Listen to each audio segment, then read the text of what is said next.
আগামীকালকে প্রিয়সীর সাথে দেখা হবে। জানি না প্রিয়সী দেখতে কেমন হবে, তবে আমার মনের মধ্যে প্রিয়সী তার জন্য একটা জায়গা তৈরি করতে সক্ষম হয়েছে।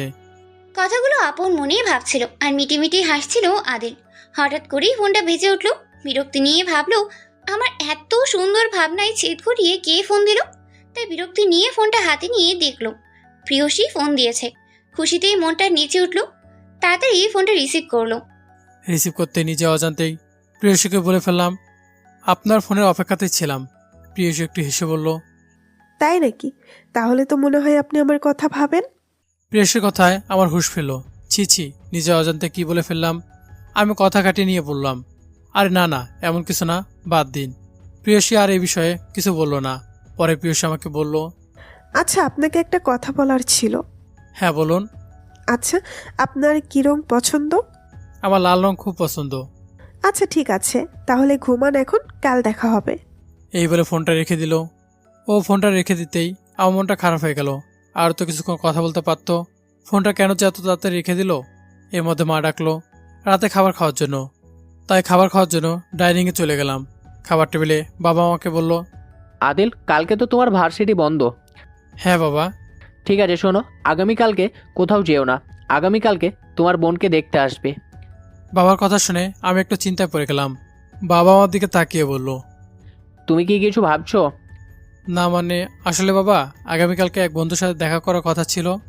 অনেকদিন ওর সাথে দেখা হয় না তো। না, আগামীকালকেও তুমি কোথাও যাবে না, বাসায় থাকবে। বাসায় অনেক কাজকর্ম আছে, আমাদেরকে হেল্প করবে। বন্ধুর সাথে অন্য একদিন দেখা করো। বাবার কথাটা শুনেই মনটা খারাপ হয়ে গেল। পরে আমি বাবাকে রিকোয়েস্ট করে বললাম, বাবা, আমার অনেক দিনের পুরনো বন্ধু, প্লিজ বাবা, আমি দেখা করে তাড়াতাড়ি চলে আসবো। বাবা কিছুতে রাজি হচ্ছিল না। বাবা আমাকে রেগে গিয়ে বলল, আমি তোমার থেকে আর কোনো কথা শুনতে চাই না এই বিষয়ে। এই কথা বলে খাবার শেষ করে বাবা রুমে চলে গেল। পরে আপুকে ধরলাম, কারণ আমি জানি আপু যদি কোনো বিষয়ে বাবাকে রিকোয়েস্ট করে, বাবা কোনোদিন সেই রিকোয়েস্ট ফেলতে পারবে না। আপু বলল, ঠিক আছে, আমি চেষ্টা করে দেখব, কিন্তু বাবা রাজি হবে কি না আমি তোকে শিওর দিতে পারছি না। এই বলে আপু বাবা রুমে চলে গেল। আমি ডাইনিং টেবিলে মন খারাপ করে বসে আছি। বাবা যদি রাজি না হয় তাহলে প্রিয়সীর সাথে দেখা করা হবে না। একটু পরে আপু আসলো। আপুকে দেখে আমি জিজ্ঞাসা করলাম, কিরে আপু, বাবা কি রাজি হয়েছে? অনেক কষ্টে বাবাকে রাজি করলাম। বাবা রাজি হয়েছে শুনে মনটা খুশিতে নেচে উঠল। আপু বলল, বাবাকে আমি অনেক কষ্টে রাজি করিয়েছি, খুব দ্রুত বাসায় চলে আসবি। খুশি মনে নিজের রুমে চলে গেলাম। এসে ভাবতে লাগলাম, বাবা তো রাজি হয়েছে, যাক, আর কোনো চিন্তা নেই। আগামীকালকে প্রিয়সীর সঙ্গে দেখা হচ্ছে তাহলে। পরে ভাবলাম বইটা নিয়ে একটু পড়তে বসি, কিন্তু না, পড়ায় কিছুতে মন বসাতে পারলাম না। বারবার শুধু প্রিয়সীর কথাই মনে হতে লাগলো। জানি না কি জাদু করেছে মেয়েটা আমাকে, ওকে ছাড়া যেন আমার কিছুই ভালো লাগে না। পড়ায় মন বসছে না, তাই ভাবলাম বারান্দায় যাই। তাই বারান্দায় চলে গেলাম। কিছুক্ষণ বারান্দায় পায়চারি করলাম। না, কিছুই ভালো লাগছে না। কখন যে সকাল হবে, কখন যে প্রিয়সীকে দেখবো। আরও কিছুক্ষণ বারান্দা থেকে রুমে চলে আসলাম। রুমে এসে শুয়ে পড়লাম। শুয়ে এপাশ ওপাশ করছি, কিছুতে ঘুমাচ্ছে না। আমার চিন্তা ভাবনা এখন একমাত্র প্রিয়সী আর প্রিয়সী। প্রিয়সীর কথাগুলো ভাবতেই ঘুমিয়ে গেলাম। অনেক ভোরবেলা ফোনের শব্দে ঘুম ভেঙে গেল। ঘুম ঘুম চোখে তাকিয়ে দেখি প্রিয়সী ফোন দিয়েছে। সাথে সাথে ফোনটা রিসিভ করলাম। কি এখনো ঘুমাচ্ছেন নাকি? আমি ঘুম ঘুম অবস্থায় বললাম, হ্যাঁ, সকাল হতে তো এখন অনেকটা বাকি। ফজরের আজান দিয়েছে, উঠুন, উঠে ফজরের নামাজটা পড়ে নিন। পরে পড়ব। প্লিজ, নামাজ পড়ে পরে আবার না হয় ঘুমিয়েন। আমি ফ্রেশ হয়ে উঠে অজু করে ফজরের নামাজটা পড়ে নিলাম। নামাজটা পড়ে আবার শুয়ে পড়লাম। হঠাৎ সকালে আপু ডাকে ঘুম ভাঙলো। কি রে, তুই না বলে কোন বন্ধুর সঙ্গে দেখা করতে যাবি? হ্যাঁ যাব তো, সকাল হোক। সকাল হতে এখন অনেক দেরি আছে। আপু আমার কানটা ধরে বলল, সকাল হতে এখনো অনেক দেরি আছে না? দেখ এখন কয়টা বাজে। আমি মোবাইলটা হাতে নিলাম কয়টা বাজে দেখতে, দেখে 9টা বেজে গেছে। সর্বনাশ, প্রিয়সূতি বলেছিল 10টার দিকে পার্কে থাকতে। প্রথম দিনই যদি এত লেট করি তাহলে তো আমাকে লেট লটি বলে ডাকবে। তাড়াতাড়ি বিছানা থেকে উঠে ওয়াশরুমে যেয়ে ফ্রেশ হয়ে নিলাম। ওয়াশরুম থেকে বের হয়ে তাড়াতাড়ি রেডি হয়ে নিলাম। আপু আমার কাণ্ড দেখছে আর মিটিমিটি হাসছে। আমি বের হতে যাব, তখন আপু পিছন থেকে ডাক দিয়ে বলল, নাস্তা করে যা। আপুর সময় নেই, পরে করব। আপু আমার কাছে এসে আমার হাতটা ধরে ডাইনিং টেবিলের কাছে নিয়ে গেল। বলল, বস, আমি খাইয়ে দিচ্ছি। আপু দিকে তাকিয়ে দেখলাম আপু চোখ টলমল করছে। কিরে আপু, তোর চোখে পানি কেন? না না, কিচ্ছু না, এমনিতেই মনে হয় চোখে কিছু পড়েছে। আমি আপু চোখের পানির অর্থটা বুঝতে পারলাম। বুঝতে পেরে বললাম, আপু কাঁদিস না, এই পরিবার তোর ছিল, তোর কাছে সারা জীবনই থাকবে। আপু আমার কথা শুনে চোখের পানিটা মুছে বলল, বাবা, খুব তো পাকা পাকা কথা বলতে শিখেছিস। আরে আপু, বড় হয়ে গেছি না এখন। হঠাৎ প্রিয়সী কল দিল আপুর সামনেই, তাই ফোনটা রিসিভ করতে পারছি না। তাই ওর কলটা দেখে আমি ফোনটা সাইলেন্ট করে দিলাম। ফোনটা বেজে কলটা কেটে গেল। কিছুক্ষণ পর আবার কল দিল, আমি ফোনটা সাইলেন্ট করে দিলাম। আপু আমার এই কাণ্ড দেখে বলল, কি রে, কে ফোন দিয়েছে? কার ফোন কেটে দিচ্ছিস বারবার? না আপু, কেউ না, অফিস কল। আপু আমার দিকে একটু তাকিয়ে বলল, কি রে, তোর তো মতিগতি ভালো ঠেকছে না। সত্যি করে বল তো, কে ফোন দিয়েছে? আপু তুমি যে কি বলো না, আমাকে আবার কে ফোন দিবে? আপু আমার পা থেকে মাথা পর্যন্ত দেখে বলল। কি রে, তোকে তো একদম হিরো হিরো লাগছে। আপু একটু ভুরুকুসকে মিটিমিটি হেসে বলল, তা এরকম সেজেগুতে কোথায় যাচ্ছিস? সত্যি করে বল তো। আরে আপু, কালকে বললাম না বন্ধুর সাথে দেখা করতে যাব। আপু আমার দিকে তাকিয়ে থেকে বলল। সত্যি বলবি তো? আপুর সাথে আর কোনো কথা না বলে তাতে বেরিয়ে গেলাম। আপু যেভাবে চেপে ধরেছে, তাতে কি বলতে কি বলে ফেলবো। আপু পিছন থেকে ডাক দিয়ে বলল, সাবধানে যাস আর তাড়াতাড়ি আসিস, তাহলে কিন্তু বাবা খুব রাগ করবে। ঠিক আছে। বাসা থেকে বেরিয়ে প্রিয়সীকে কল ব্যাক করলাম, কিন্তু প্রিয়সী ফোনটা ধরলো না। পরে ভাবলাম, ওকে তাহলে আমার আগে পার্কে পৌঁছে গেল। তাড়াহুড়ো করে একটা রিক্সা উঠলাম। কিছুক্ষণ পরে পার্কে পৌঁছে গেলাম। আশেপাশে তাকিয়ে দেখলাম, না, কোনো মেয়েকে দেখতে পাচ্ছি না। তাহলে প্রিয়সী এসে এখনো পৌঁছায়নি। হাতে ঘড়িটার দিকে তাকিয়ে দেখলাম এখনো 10টা বাজতে 10 থেকে 12 মিনিট আছে। যাক, সময়ের আগে চলে আসতে পেরেছি। তাই ভাবলাম পার্কে একটু বসি, এখনো তো কিছুটা সময় বাকি আছে, এর মধ্যে হয়তো প্রিয়সী চলে আসবে। ভাবলাম প্রিয়সীকে আবার একটা ফোন দেই, দেখেও কোথায় আছে। ফোনটা বেজে বেজে কেটে গেল, কিন্তু প্রিয়সী ফোনটা ধরলো না। আবার ফোন দিলাম, এবারও ধরলো না। আমি ভাবতে লাগলাম, প্রিয়সী কি তাহলে ভুলে গেল আজকে আমাদের দেখা করার কথা? এইভাবে মনটা খারাপ হয়ে গেল। হঠাৎ পিছন থেকে কেউ একজন আমাকে সালাম দিল। পিছনে ঘুরে দেখি একটা মেয়ে দাঁড়িয়ে আছে। মেয়েটা পরনে লাল একটা শাড়ি, ম্যাচিং হিজাব পরা, ম্যাচিং চুড়ি পরা, আর মুখে মাস্ক লাগানো। চোখ দুটো কাজল কালো, অনেক সুন্দর লাগছিল চোখ দুটো দেখতে। আমি সালামের উত্তর নিয়ে জিজ্ঞাসা করলাম, আপনাকে তো ঠিক চিনলাম না। মেয়েটা একটু হাসলো, হেসে আমাকে বলল, আমাকে চিনতে পারলেন না? মেয়েটার কণ্ঠটা আমার পরিচিত মনে হলো না, তাই বললাম, সরি, আপনাকে চিনতে পারলাম না। মেয়েটি বলল, আপনি কি প্রিয়সী জাহান নামের কাউকে চিনেন? আমি কিছু না বলে চুপ করে রইলাম। কে এই মেয়ে যে প্রিয়সী খবর নিচ্ছে? পরক্ষণে মেয়েটি একটু হেসে বলল, কি ভয় পেয়ে গেলেন? এবার মেয়েটার কণ্ঠটা আমার কাছে পরিচিত মনে হলো। পরক্ষণে খুশি মনে বলে উঠলাম, আপনি কি প্রিয়সী? হ্যাঁ, আমি প্রিয়সী, কিন্তু আমাকে তো চিনতেই পারলেন না। না, আসলে আপনার গলা কণ্ঠটা বুঝতে পারিনি। আপনার সাথে ফোনে কথা বলেছিলাম, তখন একরকম লেগেছিল, আর এখন অন্যরকম লাগলো, তাই বুঝতে পারিনি। তাহলে এখন কিভাবে এভাবে বুঝতে পারলেন যে আমি প্রিয়সী? আপনার কণ্ঠটা তখন অন্যরকম শোনা যাচ্ছিল, তাই চিনতে পারিনি, কিন্তু এখন চেনা চেনা লাগলো, তা চিনতে পারলাম যে আপনি প্রিয়সী। আসলে আমি একটু কণ্ঠ চেঞ্জ করে আপনার সাথে কথা বলছিলাম যে আপনি আসলে চিনতে পারেন কিনা, কিন্তু আপনি চিনতে পারলেন না। না, আসলে আপনার কণ্ঠটার সাথে ওই কণ্ঠটা মিলছিল না, তাই বুঝতে পারিনি। আর আপনি কণ্ঠ চেঞ্জ করে কথা বলতে পারেন? হ্যাঁ, একটু একটু পারি। আমি তখন কল ধরতে না পারার জন্য প্রিয়সীকে সরি বললাম। ইটস ওকে, আমি ফোন দিয়েছিলাম আপনি বের হয়েছেন কিনা তা জানার জন্য। আসলে আমি দুঃখিত। প্রিয়সী আবার ইটস ওকে বলল। পরে তো আমি আপনাকে কল ব্যাক করেছিলাম 2বার, কিন্তু আপনি তো ধরলেন না। ব্যাগ থেকে ফোনটা বের করে বলল। ও সরি, আসলে আমার ব্যাগে ফোন থাকার কারণে বুঝতে পারিনি। আমি প্রিয়সীর দিকে তাকিয়ে বললাম, আচ্ছা সবই বুঝলাম, কিন্তু আপনি মাস্ক পরে থাকলে আপনাকে দেখব কি করে? মাস্কটা একটু খুলুন, আপনাকে তো দেখতে পাচ্ছি না। প্রিয়সী আস্তে করে মুখের মাস্কটা খুলে ফেলল। আমি হা হয়ে তাকিয়ে রইলাম ওর দিকে। ওর দিক থেকে যেন চোখ সরাতেই পারছি না। এত মায়াবী, এত সুন্দর একটা মেয়ে কিভাবে হয়? যেমন তার মায়াবী কাজল কালো চোখ, তেমন তার মায়াবী মুখ, আর লাল শাড়িতে ওকে অসম্ভব সুন্দর লাগছিল। সাথে লাল চুড়ি, লাল হিজাব, ঠোঁটে লাল হালকা লিপস্টিক।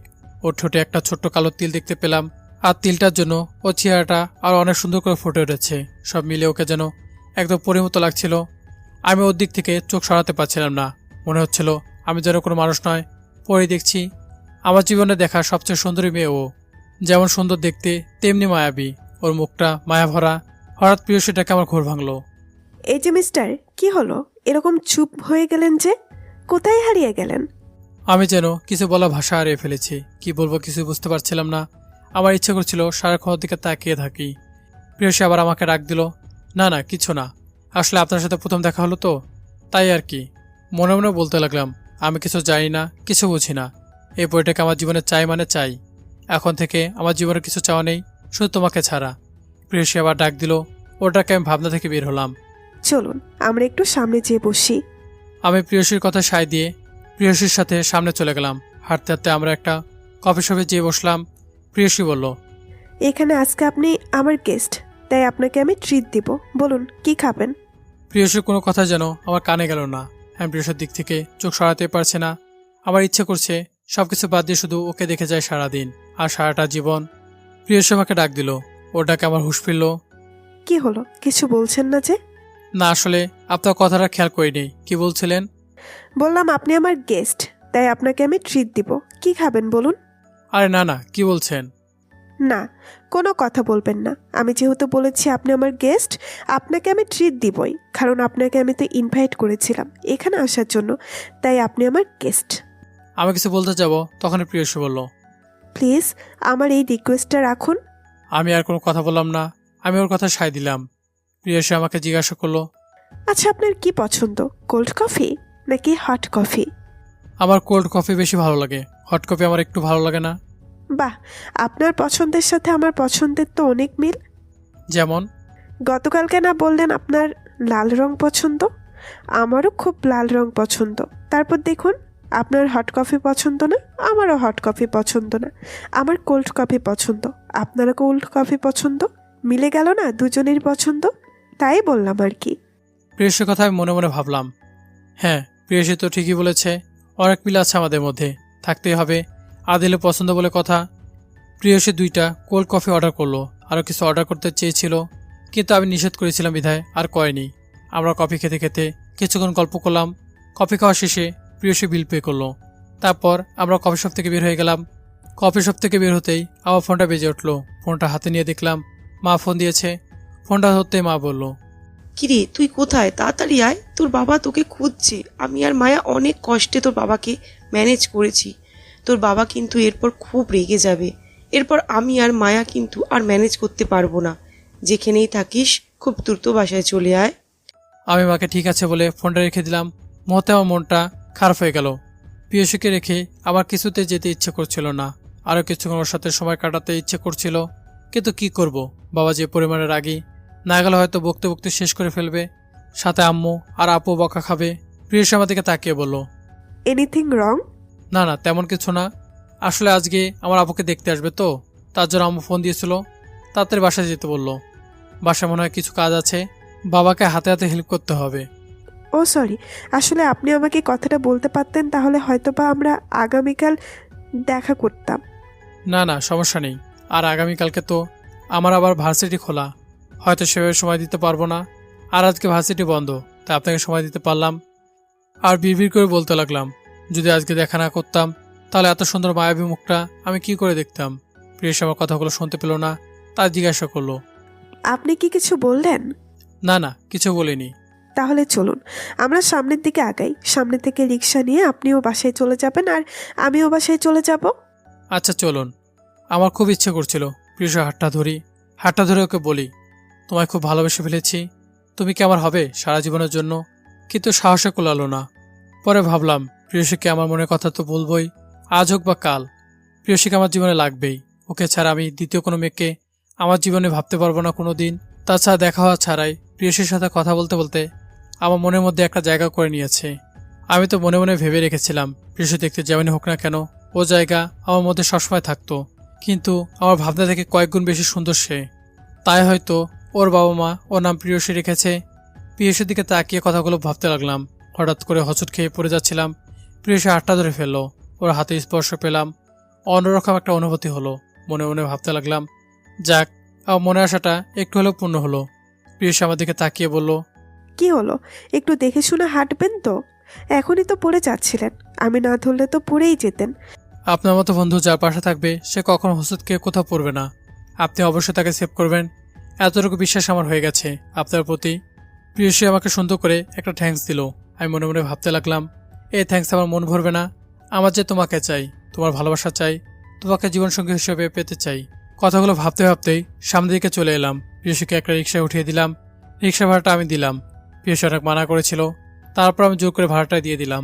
আমি একটা রিক্সা ধরে বাসায় চলে আসলাম। বাসায় ঢুকেই আমি বাবার সামনে পড়লাম। মনে মনে ভাবতে লাগলাম, যেখানে বাঘের ভয় সেখানে সন্দেহ হয়।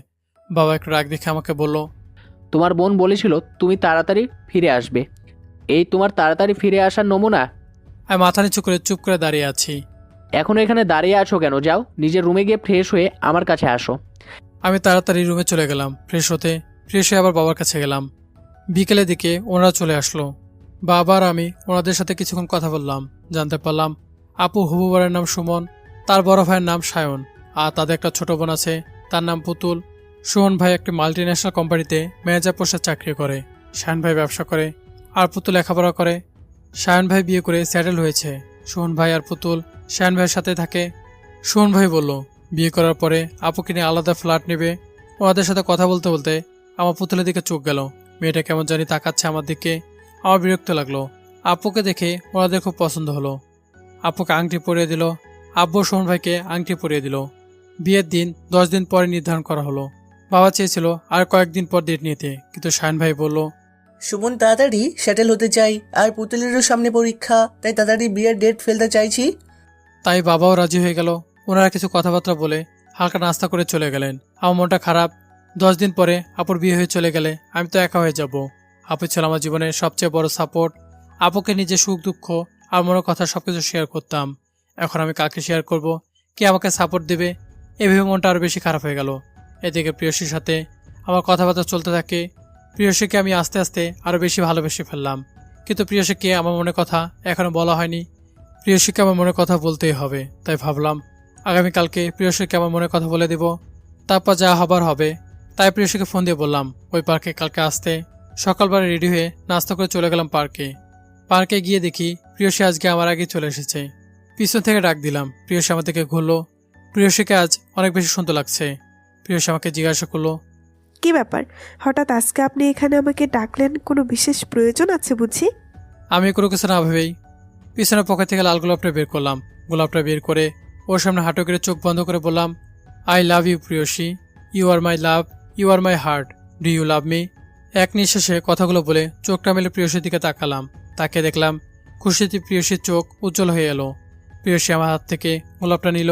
আমি উঠে দাঁড়াতেই প্রিয়সী এসে আমার বুকে ঝাঁপিয়ে পড়লো। প্রিয়সীকে আমি 2 হাত দিয়ে জুড়ে নিলাম।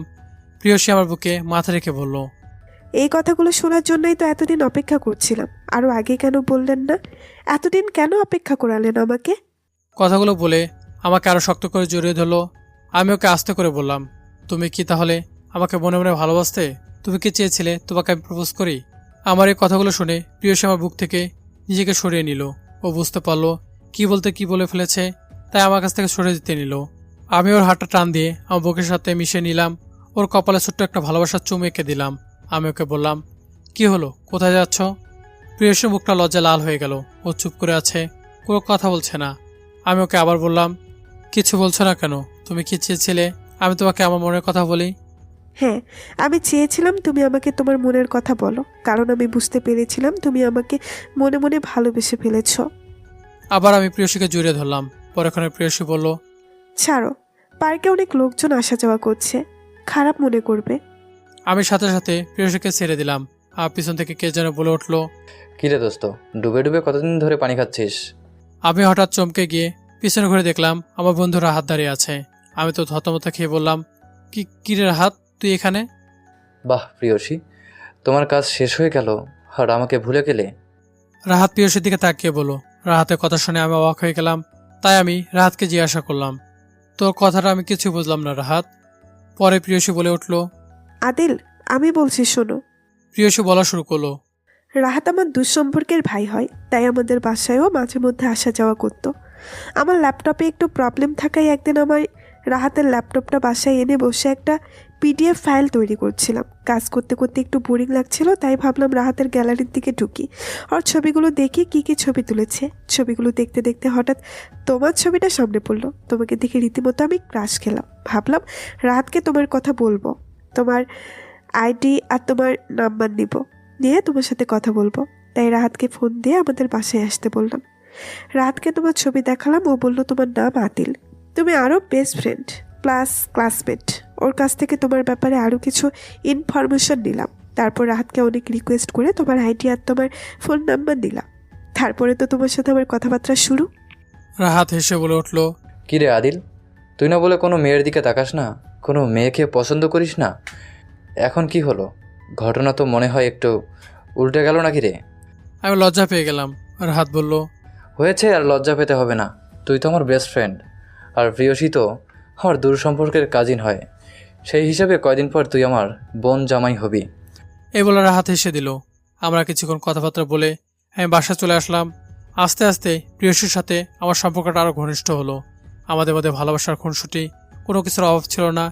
এভাবে আনন্দ হাসি খুশির মধ্যে আমাদের দিনগুলো চলতে লাগলো। আপুর বিয়ের দিন এগিয়ে আসলো। আপুর বিয়ের জন্য কেনাকাটা করতে হবে। একদিন দেখি পুতুল আমার বাসায় এসে হাজির। সেও নাকি আমাদের সাথে কেনাকাটা করতে যাবে। আমি বললাম, আপনি যাবেন তো আপনার ভাইয়ের সাথে যান, আমাদের সাথে কেন? না, উনি আমাদের সাথে যাবে। আপু ওনাকে নিতে রাজি হয়ে গেল। তাই আমি না করতে পারলাম না। পুতুলকে আমার একদম ভালো লাগে না, কেমন জানি গায়ে পড়ার স্বভাব, গায়ে ঘেসে বসে আছে, বিহেভগুলো একদম ভালো লাগে না। আমি লুকিয়ে প্রিয়সীর জন্য একটা শাড়ি কিনলাম। কেনাকাটা করে বাসায় আস্তে আস্তে বিকাল হয়ে গেল। আমি রুমে এসে হাত মুখ দিয়ে ফ্রেশ হয়ে নিলাম। সন্ধ্যার দিকে আমি ছাদে ফোনে প্রিয়সীর সাথে কথা বলছিলাম। মনে হলো কেউ আমার পিছনে দাঁড়িয়ে আছে, তাই পিছনে ঘুরলাম, দেখলাম পুতুল দাঁড়িয়ে আছে। আমি প্রিয়সীকে বললাম পরে কথা বলবো, এই বলে ফোনটা কেটে দিলাম। আমি পুতুলকে জিজ্ঞাসা করলাম, আপনি এখানে? পুতুল বলল, কেন, আমি কি এখানে আসতে পারি না? হ্যাঁ অবশ্যই আসতে পারেন, কিন্তু আপনি আপুর কাছে না গিয়ে ছাদে কি করছেন? আসলে আপনাকে খুঁজতে খুঁজতে ছাদে চলে এলাম। কেন আমাকে খুঁজছেন কেন? না, মানে আপনার সাথে একটু কথা বলতে। এসে দেখলাম আপনি কারোর সাথে কথা বলছেন, তাই আপনাকে ডাক না দিয়ে পিছনে দাঁড়িয়ে রইলাম। পিছনে দাঁড়িয়ে দাঁড়িয়ে আমাদের কথা শুনছিলেন বুঝি? কারো অনুমতি ব্যতীত কারো পার্সোনাল কথা শোনা উচিত নয়, সেটা কি জানেন না? না না, আপনি ভুল ভাবছেন। আমি চলে যেতে নিচ্ছিলাম, পরক্ষণেই আপনি পিছনে তাকালেন। আচ্ছা যাই হোক, আপনি আমাকে কিছু বলবেন? যদি বলা থাকে বলুন। না, মানে একটা কথা বলতাম আপনাকে। যা বলবেন স্পষ্ট করে বলুন। আচ্ছা, আপনি কি কাউকে পছন্দ করেন? ওর কথাটা শুনে আমার ভীষণভাবে রাগ হলো। আমার পার্সোনাল বিষয় নিয়ে ইন্টারফিয়ার করার অধিকার ওকে কে দিয়েছে? কি হলো, বললেন না কাউকে কি পছন্দ করেন? দেখুন, সবার লাইফে একটা পার্সোনালিটি আছে। আমি চাই না আমার লাইফে পার্সোনাল বিষয়টা নিয়ে কেউ ইন্টারফিয়ার করুক, প্লিজ। এই বলে আমি পুতুলকে ছাদে রেখে চলে আসলাম। আপুর বিয়ের কয়েকদিন বাকি আছে, তাই আত্মীয় স্বজন সব আসা শুরু করেছে। একদিন সকালে আমি ঘুম থেকে উঠে ফোনটা বিছানায় রেখে ওয়াশরুমে চলে গেলাম। ওয়াশরুম থেকে এসে দেখি আমার ফোনটা পুতুলের হাতে। ওর হাতে আমার ফোনটা দেখে আমার মেজাজ গরম হয়ে গেল। ওর সাহস কী করে হলো আমার ফোনটা ধরার? ওর হাত থেকে ফোনটা টান মেরে নিলাম। সাথে সাথে ওকে জিজ্ঞাসা করলাম, আপনি আমার অনুমতি না নিয়ে আমার রুমে ঢুকেছেন, তার উপরে আমার ফোনটা ধরেছেন, সমস্যা কি আপনার? আসলে ভাবির জন্য কিছু কেনাকাটা করা হয়েছিল, তো সেগুলো দিতে এসেছিলাম আমি। আর সুমন ভাইয়া আপনার জন্য কিছু কেনাকাটা করেছিল, তাই ভাবলাম যে আপনার রুমে দিয়ে যাই। আপনি রুমে ছিলেন না, কিছুক্ষণ রুমের বাইরে দাঁড়িয়েছিলাম। ভাবলাম হয়তো বা আপনি ওয়াশরুমে গেছেন, এই ভেবে আপনার রুমে ঢুকলাম। এসে দেখলাম আপনার ফোনটা অনেকক্ষণ ধরে বাজছে। ভাবলাম হয়তোবা আপনার কোনো ইম্পর্টেন্স ফোন হতে পারে, এই ভেবে ফোনটা ধরেছিলাম। মনে হয় আপনাকে প্রিয়সী নামের কেউ ফোন দিয়েছিল। আমি ফোনে লকটা খুলে দেখলাম প্রিয়সী ফোন দিয়েছে, আর প্রিয়সীর সাথে ওর প্রায় 2-3 মিনিট কথা হয়েছে তা বুঝলাম। কিন্তু আপনি ওর সাথে 2-3 মিনিট কি কথা বলেন? পুতুল আমার কোনো কথা উত্তর দিল না। উত্তর না দিয়ে আমাকে জিজ্ঞাসা করলো, প্রিয়সী কি আপনার গার্লফ্রেন্ড? আমি ওর কথার কোনো উত্তর না দিয়ে বললাম, দেখুন আমি আগে বলেছি এখনও বলছি, আমার পার্সোনাল বিষয় নিয়ে আমি কারোর সাথে ইন্টারফিয়ার করতে চাই না। আপনার কাজ হয়ে থাকলে প্লিজ আমার রুম থেকে চলে যান। পুতুল একটা শপিং ব্যাগ আমার টেবিলে রেখে বলল, এটা ভাইয়া আপনার জন্য এনেছিল, আপনাকে দিয়ে গেলাম। এই বলে প্রথম রুম থেকে বেরিয়ে গেল। পুতুল বেরিয়ে যেতেই আমি প্রিয়সীকে ফোন দিলাম। 2-3 বার ফোন দিলাম, কিন্তু প্রিয়সী আমার ফোনটা রিসিভ করলো না। একটু চিন্তায় পড়ে গেলাম, পুতুল কি উল্টাপাল্টা কিছু বলেছে নাকি?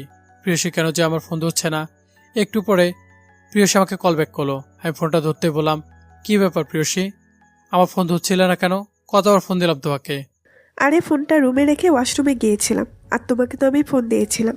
আমি হ্যালো হ্যালো করলাম অনেকক্ষণ, একা একাই কথা বললাম, কিন্তু তুমি তো কিছুই বললে না। তারপরে আমি ফোনটা কেটে দিলাম। পরে বুঝলাম প্রিয়সী একা একাই কথা বলেছে, পুতুলের সাথে কোনো কথা হয়নি। এই ভেবে চিন্তামুক্ত হলাম। আচ্ছা শোনো, তুমি তো জানো আমার আপুর বিয়ার কয়েকদিন পরে অবশ্যই গায়ে হলুদ, বিয়ে, বউ ভাত সব অনুষ্ঠানে তুমি আর তোমার পরিবার আসবে। মায়াপুর বিয়ে আর আমি আসবো না?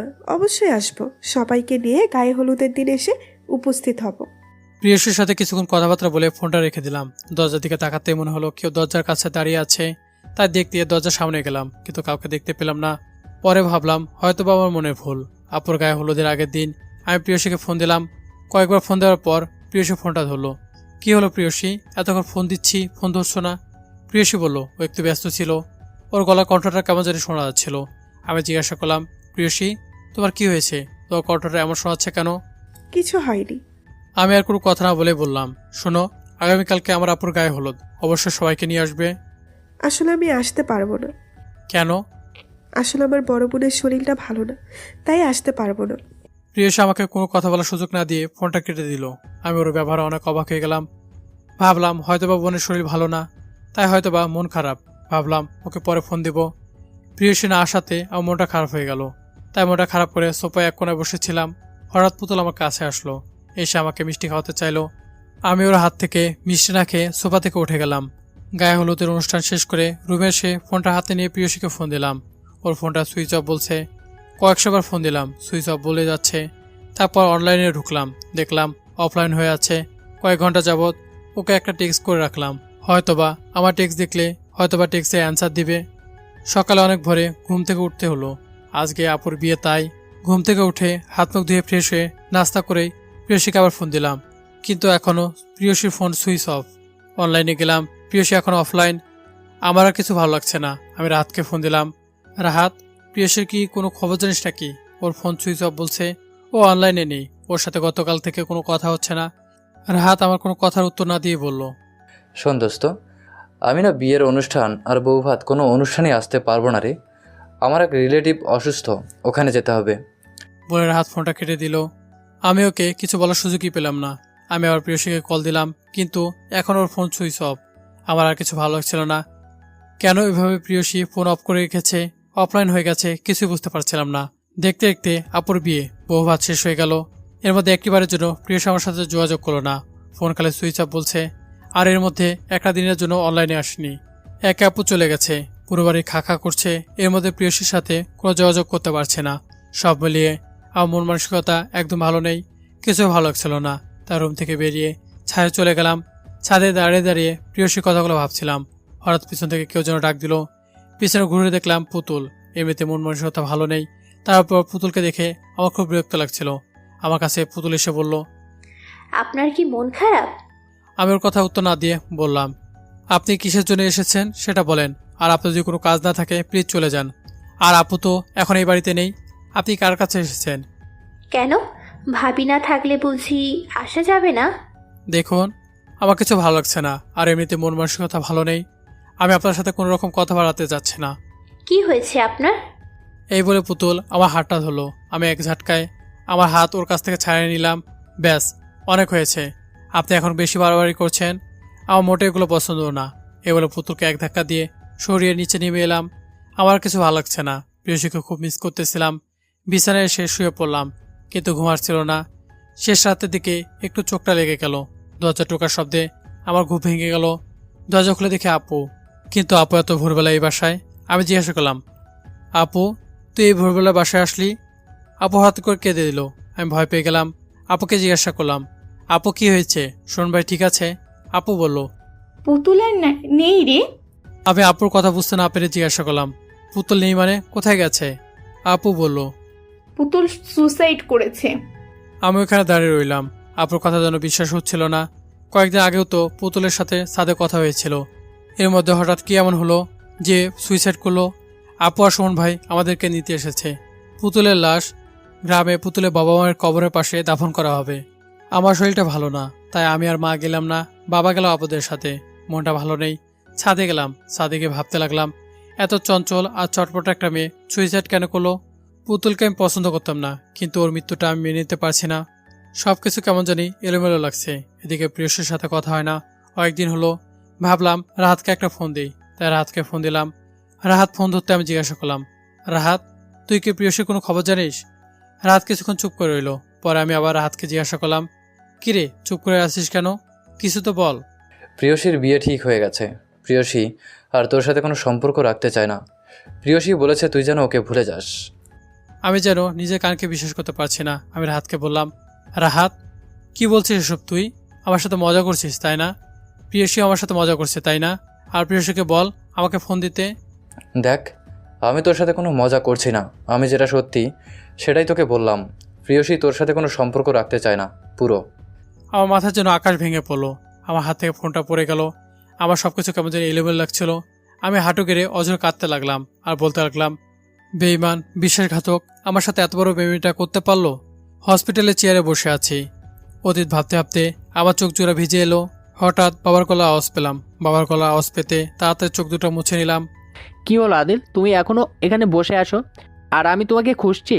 আমাদের হসপিটালের কার্যক্রম শেষ, মায়ার রিলিজ স্লিপ দিয়ে দিয়েছে, আমরা বাসায় যাব, আসো। বাবাকে অনুসরণ করে যেতে লাগলাম। আমরা বাসায় চলে আসলাম। আপুকে আপুর রুমে শুয়ে দিলাম।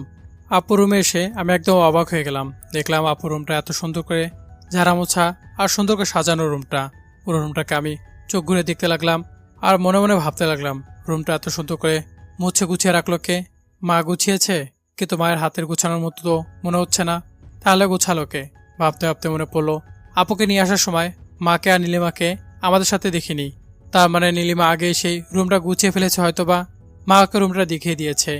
এই মেয়েটা সব জায়গাতে পাকনামি করতে হবে, সব জায়গায় মেয়েটাকে নাক গলাতেই হবে।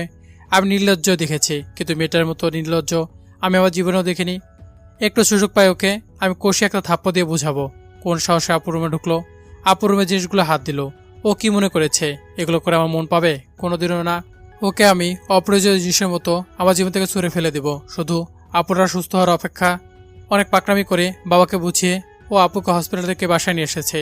আমার বোনের যদি তিল পরিমাণ ক্ষতি হয় ওকে আমি ধাক্কা দিয়ে এই বাড়ি থেকে বের করে দেব। শুধুমাত্র বাবা ওকে এত পরিমাণে সাপোর্ট করেছে বলেই বাবার মুখের উপর কিছু বলতে পারছে না। তা না হলে এতদিনে ওকে আমার জীবনে রাখতাম না। আপুর রুম থেকে বেরিয়ে নিজের রুমে চলে আসলাম। রাগে মাথা থেকে পা পর্যন্ত জ্বলে যাচ্ছে। হঠাৎ নীলিমা এসে আমাকে ডাক দিল। শুনুন, আমি ডাইনিংয়ে খাবার দিয়েছি, আসুন খাবার খেতে আসুন। এই বলে চলে যাচ্ছিল। আমি ওর হাতটা টেনে ধরলাম আর ওর হাত দুটো দেয়ালের সাথে চেপে ধরলাম।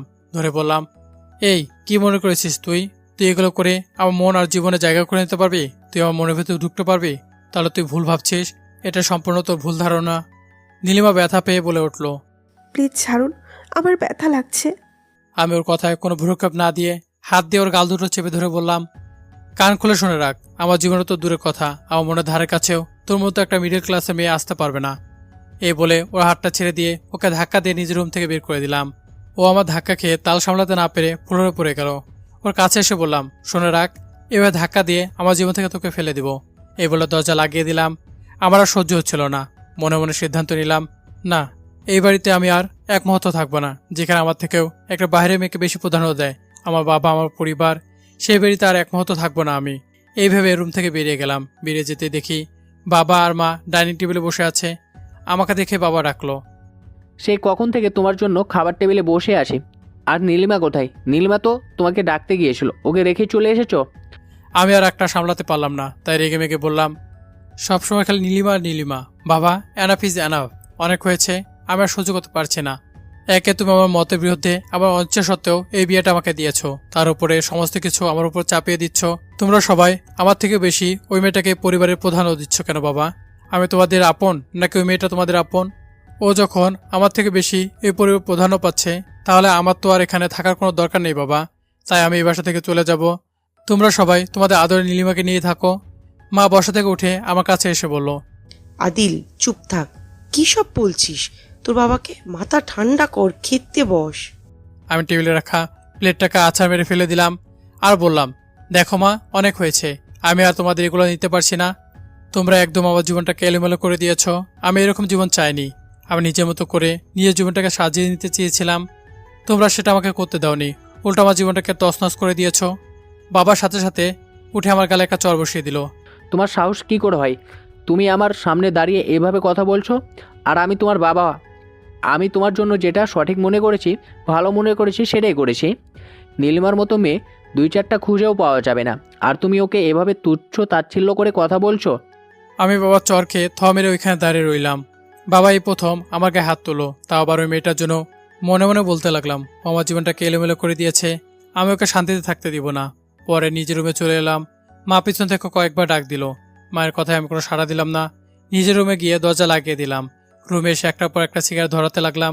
হঠাৎ কেউ দরজা ধাক্কা দিল। আমি দরজা খুলে দিলাম। দেখলাম নীলিমা লম্বা একটা ঘোমটা দিয়ে ওর হাতে একটা প্লেট নিয়ে দাঁড়িয়ে আছে। ওকে দেখে আমি দরজা লাগিয়ে দিচ্ছিলাম, তখনই ও বলল। প্লিজ একটু আমার কথাটা শুনুন, দরজাটা লাগাবেন না। আমি ওর দিকে চোখ গরম করে বললাম, এই তোর সাথে আমার কি কথা?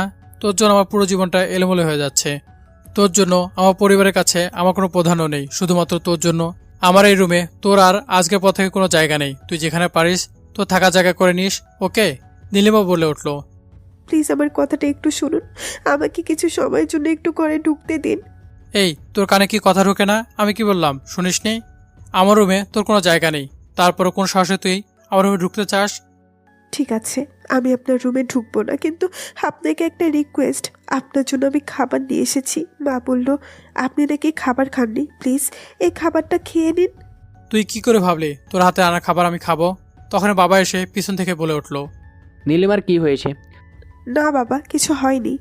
তাহলে ঘরে না যে এখানে দাঁড়িয়ে আসো কেন? আর তোমার হাতে ওইটা কিসের প্লেট? নীলিমা কিছু না বলে চুপচাপ দাঁড়িয়ে রইল। বাবা আমার দিকে তাকিয়ে বলল, আদিল, তুমি নীলিমাকে বাইরে দাঁড় করিয়ে রেখেছো কেন? ওকে ভিতরে ঢুকতে দাও। আমি আর কোনো কথা বলতে পারলাম না। নীলিমাকে ইচ্ছার বিরুদ্ধে ভিতরে ঢুকতে দিতে হলো। বাবা আমাকে বাবার কাছে ডাকলো। আমি বাবার কাছে যেতেই বাবা আমাকে আস্তে করে বলল, দেখো আদিল, আমি কোনো ঝামেলা চাই না, আর আমি চাই না নীলিমা এসব কিছু জানুক বা বুঝুক। নীলিমা মনে হচ্ছে তোমার জন্য নাস্তা নিয়ে এসেছে, চুপচাপ নাস্তাটা খেয়ে নাও। আমি যেন আর কোনো রকমের উল্টাপাল্টা কথাবার্তা আর না শুনে। আর মনে রেখো, মায়া কিন্তু অসুস্থ। এই বলে বাবা চলে গেল। আমি রুমে ঢুকে দেখলাম নীলিমা প্লেটটা টেবিলে একপাশে রেখে একপাশে জড়সড় হয়ে দাঁড়িয়ে আছে। আমি রুমের দরজাটা লাগিয়ে দিলাম।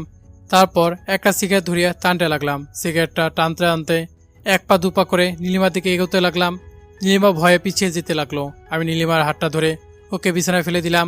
তারপর ওর পায়ের কাছে বসে সিগারেটটার দিকে তাকিয়ে ওকে বলতে লাগলাম, জানিস, শুনেছিলাম এই সিগারেটটা নাকি মানুষের মনের জ্বালা নিভাতে পারে, আবার জ্বালাতে পারে। বলেই নীলিমা শাড়িটা পা থেকে একটু উপরে উঠিয়ে সিগারেটটা পায়ে চেপে ধরলাম। নীলিমা চিৎকার দিয়ে উঠলো। সঙ্গে সঙ্গে ওর মুখটা চেপে ধরলাম।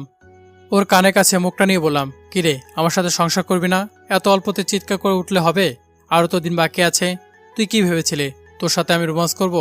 আরে তুই তো এবারে কাজে লোক হওয়ার যোগ্য না, আমার বউ হবি কি করে? এই বলে ওর হাতটা ধরে টেনে ওকে খাট থেকে নিচে ফেলে দিলাম। ওকে নিচে ফেলে দিয়ে ওকে বললাম, আমার তরফ থেকে এটা তোর জন্য গিফট। আর তোকে আমি এমন একটা গিফট দিয়েছি যেটা তুই পারবি না কাউকে বলতে, না পারবি কাউকে দেখাতে। আর ভুলেও যদি কাউকে বলিস বা দেখানোর চেষ্টা করিস তাহলে তুই হবে ডিভোর্সি। সঙ্গে সঙ্গে নীলিমা বলে উঠল, না না, আমি এই কথা কাউকে বলবো না। আপনি এরকম কথা আর মুখে আনবেন না প্লিজ। ওর কাছে যেয়ে হাতটা দিয়ে ওর গলাটা চেপে ধরলাম। বিয়ে থেকে শুরু করে এ পর্যন্ত শুধুমাত্র বাবার জন্য তোকে সহ্য করে যাচ্ছি। তুই কি ভেবেছিস আমি তোকে মনে মনে মেনে নিতে শুরু করেছি? তুই আমার মনের মধ্যে জায়গা করতে শুরু করেছিস? কোনোদিনও না, এটা অসম্ভব। তুই আমার জীবনে সব সুখ নষ্ট করেছিস। তোর জন্য এই বাড়িতে আমার প্রধানও কমে গেছে। তুই বাবার সাপোর্টে সারা জীবন এই বাড়িতে থেকে যাবি, আমার জীবনে পার্মানেন্ট হয়ে যাবি। তাহলে তুই ভুলের স্বর্গে বাস করছিস।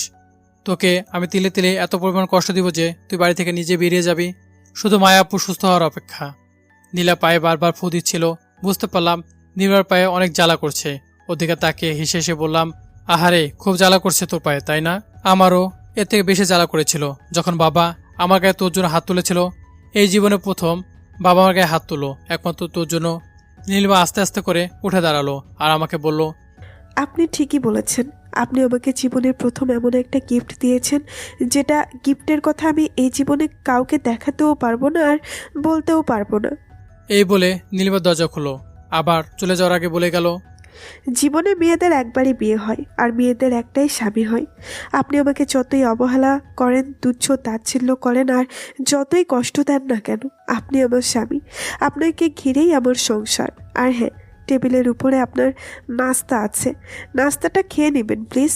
আর আপুকে সময় করে একবার এসে দেখে যাবেন। এ বলে নীলিমা চলে গেল। ও চলে যেতেই আমি মনে মনে ভাবতে লাগলাম, কতদিন সহ্য করে যাবি? তোকে আমি এত পরিমাণ কষ্ট দিব আর এত পরিমাণে অবহেলা করবো যে তুই নিজেই বাড়ি থেকে চলে যাবি। এই কথা বলে আপন মনে হাসতে লাগলাম। হঠাৎ আমার ফোনে একটা কল আসলো। ফোনটা হাতে নিয়ে দেখলাম রাহাত ফোন দিয়েছে। রাহাতে ফোনটা রিসিভ করলাম। কিরে, কেমন আছিস দোস্ত? অনেক ভালো আছি, আর এত পরিমাণ ভালো আছি যে আমার ভালো থাকাটাই এখন সহ্য হচ্ছে না আমার কাছে। রাহাত আমার কথা বুঝতে না পেরে বলল, কি বলছিস তুই এসব? তোর কথার মানে তো কিছুই বুঝলাম না। আমি রাহাতের কথা উত্তর না দিয়ে রাহাতকে বললাম, তুই কিছু বলবি? আদিল শোন, মানুষের জীবনে ভালো মন্দ আছে, ঝড়ঝাপটা আসে, সময়ের সাথে সাথে তা আবার ঠিকও হয়ে যায়। নীলিমা ভাবির সাথে এমন কোনো আচরণ করিস না যাতে করে পরে তোকে পস্তাতে হয়। ঝোঁকের মাথায় এমন কোনো কিছু করে বসিস না যাতে করে তোর কোনো কাছের মানুষ তোর কাছ থেকে দূরে সরে যায়। রাহাতের কথা আমি কানে নিলাম না। ওর কথা গুরুত্ব না দিয়ে আমি বললাম, শোন, আমার এত জ্ঞান বা কথা শোনার কোনো প্রয়োজন নেই। আমার জীবন আমি বুঝবো। আর শোন, এত কিছু পরেও যে তোর সাথে আমি বন্ধুত্ব রেখেছি এটাই অনেক। আর এইসব কথা গুরুত্ব দেওয়ার কোনো প্রয়োজন মনে করছে না। এই বলে ফোনটা কেটে দিলাম। ফোনটা বিছানায় রেখে আমার চোখ পড়লো নাস্তার প্লেটের দিকে। নাস্তার প্লেট হাতে নিয়ে বললাম, আমি ওই মেয়েটা আনা নাস্তা খাবো? অসম্ভব।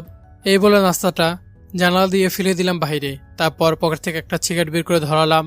সিগারেটের ধোঁয়া উপরের দিকে ছেড়ে সিগারেটের দিকে তাকিয়ে বললাম, তুই এখন আমার জীবনে একমাত্র সঙ্গী। সিগারেট খাওয়া শেষ করে বিছানার গাটা এলিয়ে দিলাম। হঠাৎ দরজার বাইরে থেকে ধাক্কা দিয়ে কেউ আমাকে ডাকছিল। পরক্ষণে বুঝতে পারলাম এটা মায়ের গলা। মা আমাকে ডাকছে।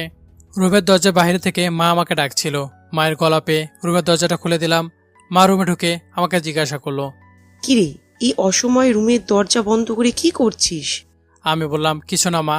মা আবার বলল, আচ্ছা শোন, সুমন এসেছে, মায়ের রুমে আছে, তাড়াতাড়ি আয়। এই বলে মা রুম থেকে চলে গেল। সুমন ভাই এসেছে, আমি শুনে খুব খুশি হলাম। ভালো হয়েছে, এখন থেকে ওই মিডিল ক্লাস মেয়েটার হাতে আমার আপুকে আর ছেড়ে দিতে হবে না। সুমন ভাই দেখাশোনা করতে পারবে।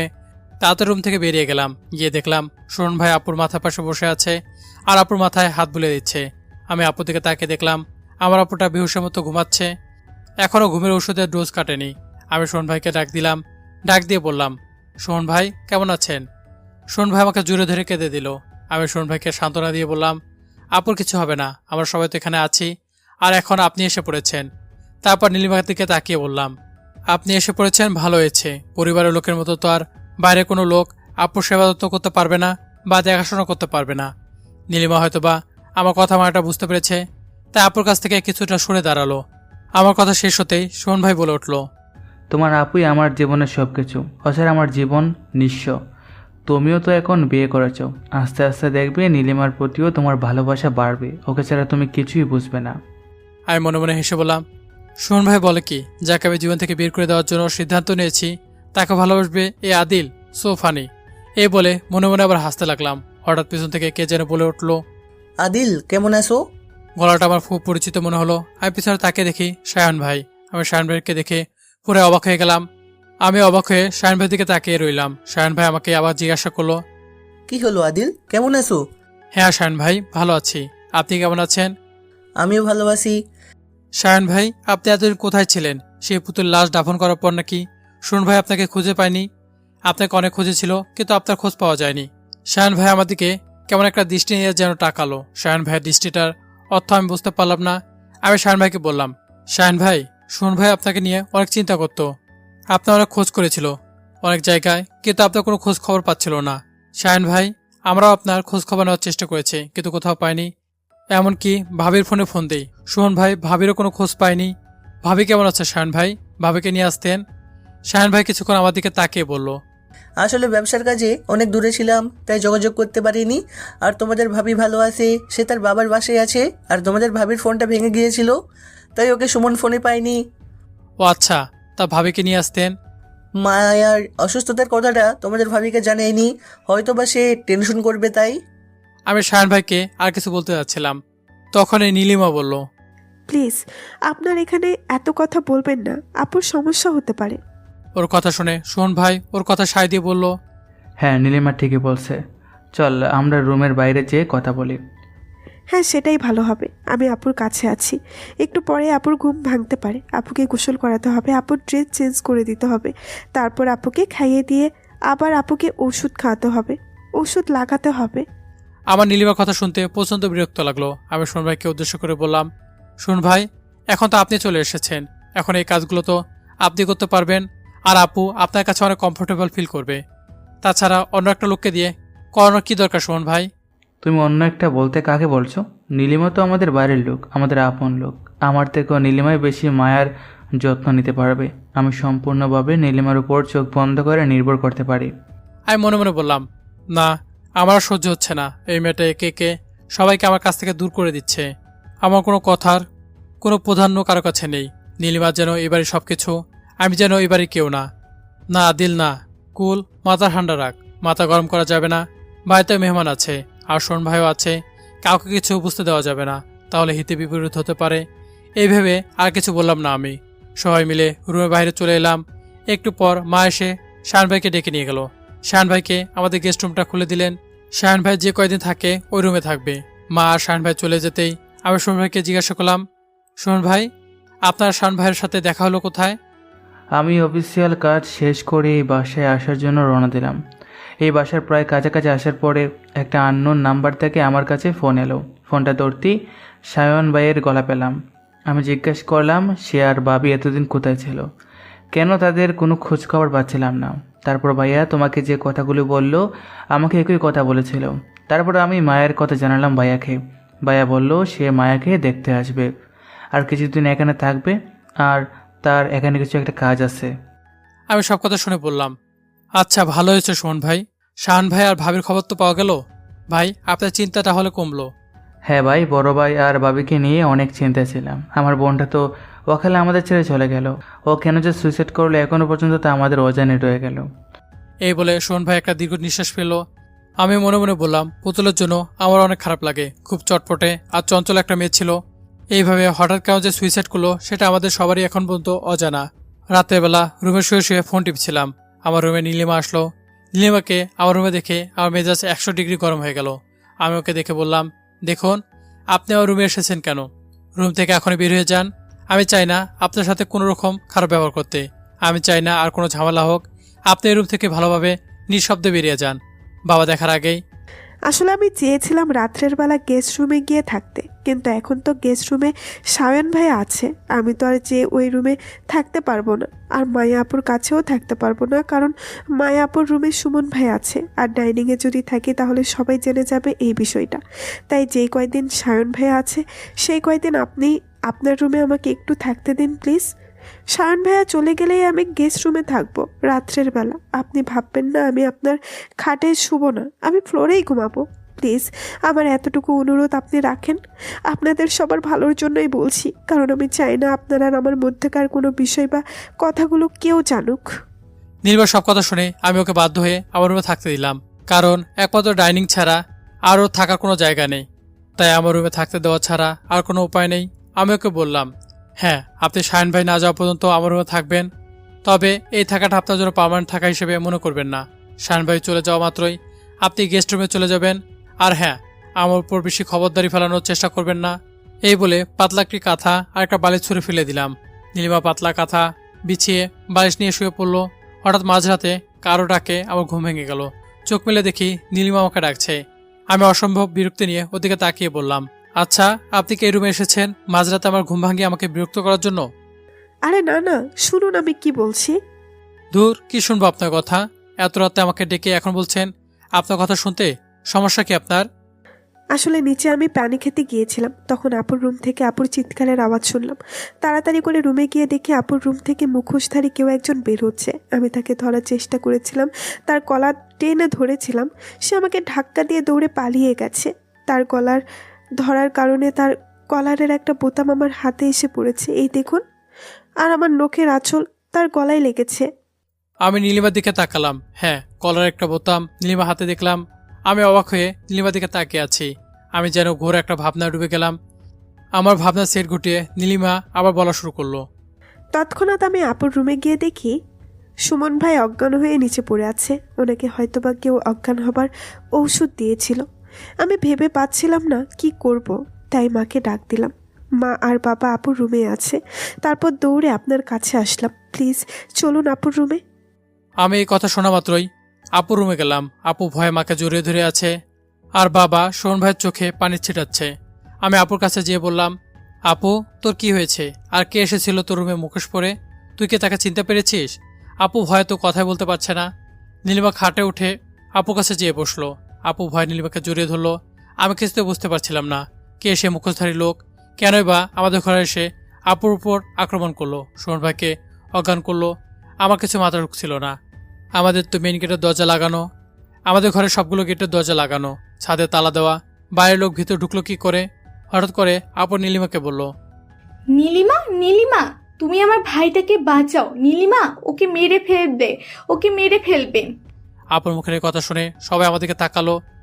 নীলিমা অনেকক্ষণ চেষ্টা করে আস্তে আস্তে আপুকে কিছুটা শান্ত করলো। আপু বলতে শুরু করলো, আমার শরীরটা কিছুটা ভালো দেখে আমি রাত্রে আমি আর ঘুমের ওষুধটা খাইনি। নীলিমা আমাকে খাওয়াতে চেয়েছিল। আমি বললাম, নীলিমা, আমার তো এখন একটু ভালো লাগছে, আমি আজকে রাতে আর ঘুমের ওষুধ খাবো না, পরে আমার অভ্যেস হয়ে গেলে আর ছাড়তে পারবো না। তাই নীলিমা আমাকে আর ঘুমের ওষুধ দেয়নি। মাঝরাতে আমার ঘুমটা ভেঙে গেল। আমি উঠে ওয়াশরুম গেলাম। ওয়াশরুম থেকে এসে বিছানায় যেতে দেখলাম সুমন বিছানায় নেই। ভাবলাম কোথায় গেল সুমন, রুমে তো দরজা লাগানো। হঠাৎ করে পিছন থেকে কেউ একজন আমার গলায় কিছু একটা পেঁচিয়ে ধরলো। আমি অনেক ছাড়াবার চেষ্টা করলাম কিন্তু ছাড়াতে পারলাম না। তাই আমি তার হাতে একটা কামড় বসিয়ে দিলাম, দিয়ে চিৎকার করে উঠলাম। সাথে সাথে সে আমার গলা ছেড়ে দিল। সে আবার আমার কাছে আসছিল, তখন দরজা ধাক্কানোর শব্দ পেলাম। রুমের দরজার বাইরে থেকে নীলিমার গলা পাচ্ছিলাম। লোকটা চলে যাওয়ার আগে আমাকে বলে গেল কেউ আর কাউকে ছাড়বে না, আদিলের সর্বনাশ করেই দেবে, আদিলের ক্ষতি করেই দেবে, আদিল ভালো থাকতে দেবে না। তারপর রুমের দরজা খুলে বেরিয়ে গেল। আমি বুঝতে পারছিলাম নীলিমা লোকটাকে ধরার অনেক চেষ্টা করছিল, কিন্তু ধরতে পারে। লোকটা ধরতে না পেরে নীলিমা আমার রুমে ঢুকলো। নীলিমা যদি ঠিক সময় মতো না আসতো তাহলে আমি আর বাঁচতাম না রে ভাই। এই বলে আপু কেঁদে উঠলো। নীলিমাকে আবার জড়িয়ে ধরলো। সাথে সাথে আমি রেগে নীলিমার দিকে তেড়ে গেলাম, যে বললাম, খুব তো বলেছিলেন আপুর খেয়াল রাখবেন, আপুর দেখাশোনা করবেন, এই আপনার খেয়াল রাখার নমুনা। এখন যদি আমার আপুর কিছু হয়ে যেত তখন কি হতো বলুন? আল্লাহ বাঁচিয়েছেন বলে আমার আপুকে আবার ফিরে পেলাম, তা না হলে আমার আপুটাকে আর ফিরে পেতাম না। সাথে সাথেই বাবা বসা থেকে উঠে বলল, আদিল, তুমি নীলিমার দোষ দিচ্ছ কেন? নীলিমার জন্যই তোমার বোন সুস্থভাবে এখনও বেঁচে আছে। ও সঠিক সময় মতো দরজায় ধাক্কা না দিয়ে ওয়াশরুমে প্রবেশ না করতে পারতো, তাহলে তোমার বোনকে জীবিত অবস্থায় ফিরে পেতে না। বাবার কথার কোনো গুরুত্ব দিলাম না, বাবার কথা কানে নিলাম না, কারণ বাবা নীলিমার দোষ কখনোই দিবে না, কারণ বাবা নীলিমার দোষ কখনোই দেখে না। বাবা সবসময় ওকে সাপোর্ট করে এসেছে, আজও তাই করলো। বাবাকে আমি কিছু বলতে যাব তখনই খেয়াল করলাম সুমন ভাই আস্তে আস্তে চোখ মেলেছে। আমি সুমন ভাইয়ের কাছে দৌড়ে গেলাম, গিয়ে বললাম, সুমন ভাই, আপনি ঠিক আছেন? সুমন ভাই বলল, আমি তো ঠিক আছি, আমার আবার কি হবে? কিন্তু তোমরা এখানে সবাই? পরে মনে মনে ভাবলাম নেশা ওষুধের ডোজে সুমন ভাইয়ের হয়তোবা কিছু মনে নেই। সুমন মায়ার দিকে তাকিয়ে দেখলো মায়া জড়ো সড়ো হয়ে নীলিমাকে জড়িয়ে ধরে বসে আছে। নীলিমা মায়া সুমনের কাছে এগিয়ে দিয়ে ওখান থেকে উঠে গেল। মায়া সুমনকে জড়িয়ে ধরে কেঁদে উঠল। সুমন জিজ্ঞেস করলো, একে মায়া, তোমার কি হয়েছে? এভাবে কাঁদছো কেন? আর নীলিমাকে ধরে এভাবে বসেছিলে কেন? আর বাড়ির সবাই এখানে কেন? বুঝতে পারছি না কিছু। কেউ কিছু বলার আগেই নীলিমা বলে উঠল, না, আসলে আপুর শরীরটা তো ভালো না, তাই মা আপুর রুমে আপুকে দেখতে এসেছিল। মায়ের সাথে বাবাও এসেছিল।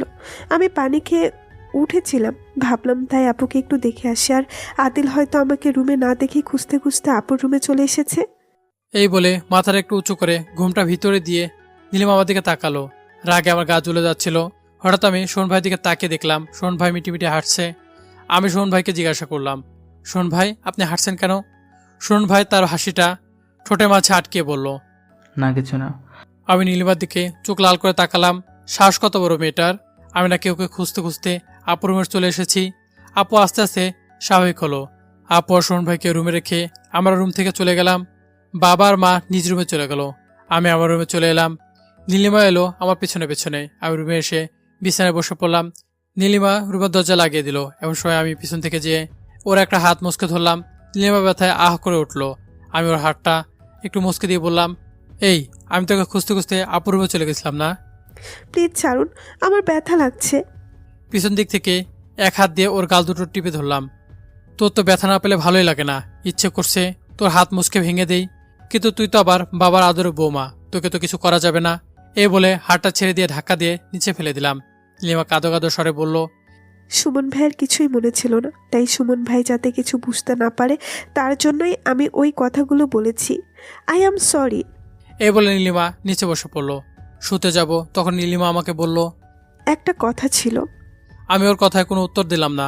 নীলিমা আবার বলল, ঠিক আছে, আমার কথার কোনো উত্তর দিতে হবে না আপনাকে, শুধু একটা কথা বলি শুনুন। আমি এইবারও কোনো উত্তর দিলাম না ওর কথার। না শোনা ভান করে চুপ করে অন্যদিকে শুয়ে রইলাম। নীলিমা আমার সারা পাওয়ার অপেক্ষা হয়তো আমার দিকে কিছুক্ষণ তাকিয়েছিল, সেদিকে কোনো ভ্রুক্ষেপ করলাম না। ওর দিকে ভ্রুক্ষেপ করার কোনো প্রয়োজন মনে করি না আমি। কিছুক্ষণ পর নীলিমা নিজে বলা শুরু করলো, দেখুন, আমাদের বাড়ির মেইন গেট লাগানো, আমাদের ঘরের মেইন দরজা লাগানো, যে যার মতো দরজা লাগিয়ে ঘুমায়, ছাদের দরজা ও তালাতে আটকানো। তাহলে আমাদের বাসায় কিভাবে এরকম একটা লোক ঢুকলো যে আপুর উপর আক্রমণ করলো? সুমন ভাইকে নেশার ওষুধ দিয়ে অজ্ঞান করলো, আর আপুকেও আপনার ব্যাপারে শাসিয়ে গেল। লোকটা আবার আপনার নামও জানে, তার মানে সে আমাদের অনেক পরিচিত। যদি পারেন আমার এই কথাগুলো একবার ভেবে দেখবেন। এই বলে নীলিমা শুয়ে পড়ল। আমি নীলিমার কথা শুনে মনে মনে ভাবতে লাগলাম, নীলিমা তো ভুল কিছু বলেনি। এইগুলো ভাবতে ভাবতে হঠাৎ আমার চোখ গেল জানালার দিকে। হঠাৎ আদিলের জানলার দিকে চোখ গেল। ওর মনে হলো ওখানে ছায়ার মতো কিছু একটা দেখলো। আদিল বলে উঠল, কে ওখানে? আদিলের কণ্ঠস্বর শোনা মাত্র সাথে সাথেই ছায়াটা ওখান থেকে সরে গেল। আদিলের গলার আওয়াজ পেয়ে নীলিমা নিচে শোয়া থেকে উঠে এসে বলল, কি কি হয়েছে আপনার? আদিল নীলিমার দিকে তাকালো। হঠাৎ ওর কথার কোনো উত্তর না দিয়ে পাশে ফিরে শুয়ে রইল। আদিলের কাছ থেকে কোনো উত্তর না পেয়ে নীলিমা গিয়ে আবার শুয়ে পড়ল। কিন্তু আদিলের কিছুতেই ঘুম আসছে না। কি হচ্ছে এসব? কেনই বা আপুকে আক্রমণ করলো? সুমন ভাইকে অজ্ঞান করলো, আর কেনই বা আমার ক্ষতি করতে চায়? কে এসে বিছানায় শুয়ে এপাশ ওপাশ করতে করতে কতগুলো ভাবছিল সে। ভাবতে ভাবতেই হঠাৎ চোখটা লেগে এলো। সকালে কারোর ডাকে আদিলের ঘুম ভেঙে গেল। চোখ মেলে দেখে মায়া। আদিল তাড়াতাড়ি শোয়া থেকে উঠে বসলো। মায়াকে জিজ্ঞেস করলো, কিরে আপু, তুই কষ্ট করে আমার রুমে আসলি কেন? আমাকে ডাকলে তো আমি তোর রুমে চলে যেতাম। মায়া আদিলকে জড়িয়ে ধরে কেঁদে দিল। আদিল মায়াকে জিজ্ঞেস করলো, কিরে আপু, তুই কাঁদছিস কেন? এভাবে কাঁদিস না, তোর শরীরটা এখন সম্পূর্ণ সুস্থ হয়নি, তুই অসুস্থ হয়ে যাবি। ভাই, আমার কথা আমি ভাবছি না রে। তুই আমার অনেক আদরের, অনেক চেয়েছিলাম আমার যেন একটা ভাই হয়। তোকে পেয়ে মনের আশা পূরণ হয়েছে। তোর মতো একটা ভাই আমি পেয়েছি। তুই যে আমার প্রাণের ভাই। আমি কালকে কথা এখনো ভুলতে পারছি না, জানিস? কিসের অপেক্ষা তোর প্রতি, আর কেন তোর ক্ষতি করতে চাইছে সেটা আমি জানি না। মায়ের হাত দুটো ধরলো আর মায়াকে অভয় দিয়ে বলল, এত ভাবিস না আপু, কিছু হবে না আমার। আমার মনে হয় না আমি আজ পর্যন্ত কখনো কারো ক্ষতি করেছি। দেখবি আমারও কোনো ক্ষতি হবে না। আর বাবা মা আর তোর দোয়া আছে, আমার কিছু হবে না, দেখিস।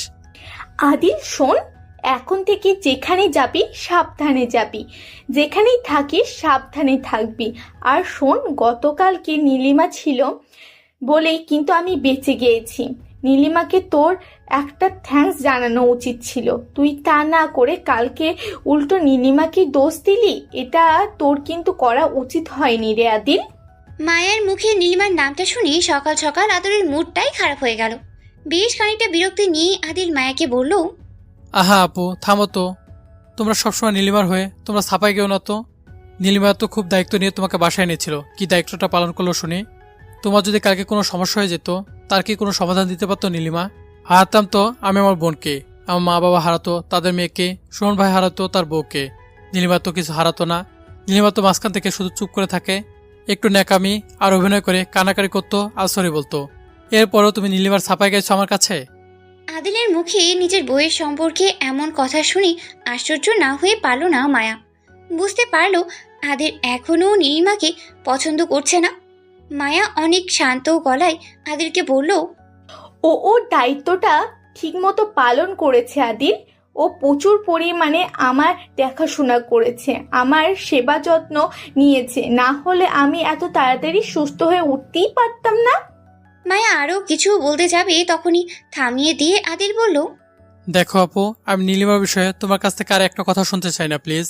আপু তোমার এখন শরীর ভালো না, তুমি এই বিষয় নিয়ে আর একটা কথা বলো না। তুমি চিন্তা করো তুমি কিভাবে সুস্থ হবে, নিজে ভালো থাকবে, অন্যের কথা তুমি ভেবো না। ঠিক আছে, আমি আর এই বিষয়ে কিচ্ছু বলবো না, শুধু একটা কথাই বলবো, তুই নীলিমাকে এখন যতটা পরিমাণে ভুল বসছিস, একদিন এই ভুল ভাঙবে। আর সেদিন তুই ওকে যতটা দূরে সরিয়ে রাখছিস, তার থেকে অনেক বেশি ও তোর আপন হয়ে দেখিস। প্লিজ আপু বাদ দাও, আমার আর এগুলো ভালো লাগছে না ওর কথা শুনতে।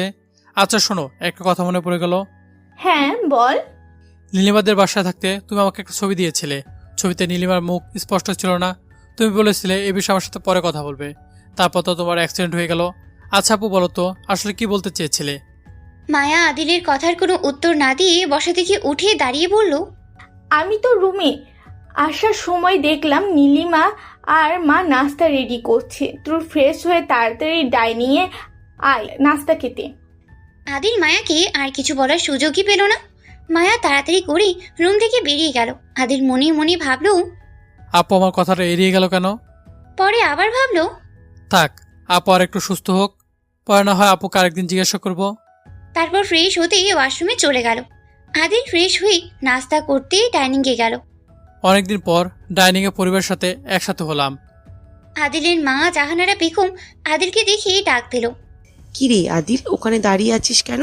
তাড়াতাড়ি ডাইনিংয়ে আয়, খেতে বস। আদিল ডাইনিংয়ের কাছে গেল। নীলিমা সবাইকে খাবার পরিবেশন করছে। নীলিমা আদিলের প্লেটে খাবার দিতে গিয়ে থেমে গেল। মায়া নীলিমার দিকে তাকিয়ে বলল, নীলিমা কি হলো, থেমে গেলে কেন? আদিল নাস্তাটা দাও। নীলিমা ভয়ে ভয়ে আদিলের প্লেটে নাস্তা দিল। আদিল নীলিমার দিকে এক নজর তাকালো। নীলিমা এখনো লম্বা একটা ঘোমটা দিয়েই দাঁড়িয়ে আছে। নীলিমার বিয়ে হয়েছে তা অনেক দিন হয়ে গেল, এখনো পর্যন্ত ও সবার সামনেই ঘোমটা দিয়েই থাকে। ওর এসব আদিক্ষেতা ন্যাকামি আর নাটকগুলো দেখে আদিলের গাটা যেন জ্বলে যাচ্ছে। আদিল অসম্ভব পরিমাণ বিরক্তি নিয়ে মনে মনে বলল, কিভাবে যে সবাই এর নাটক আর অভিনয় সহ্য করে যায় না। হঠাৎ করেই আদিল খেয়াল করলো ডাইনিং টেবিলে সবাই আছে কিন্তু সায়ন নেই। তাই আদিল সুমনকে জিজ্ঞেস করলো, সোহন ভাই, শায়ন ভাইকে তো দেখছি না, উনি কি নাস্তা করবেন না?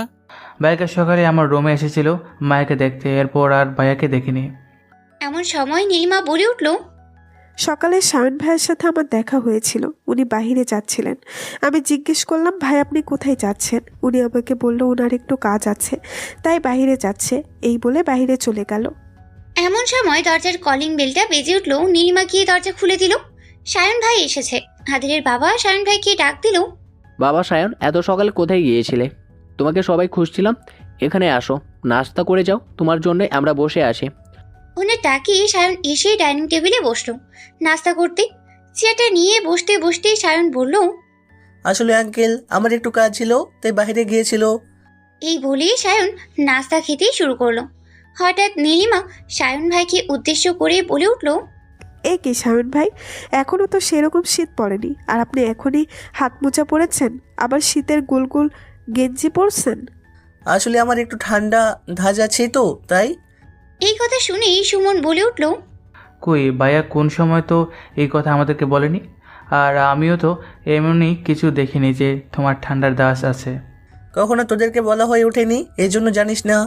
পরক্ষণে নীলিমা বলে উঠল, শাওন ভাই কালকে রাতে এত ঘটনা ঘটে গেল, এত হইচই হলো, আপনি একবারের জন্য রুম থেকে বের হলেন না।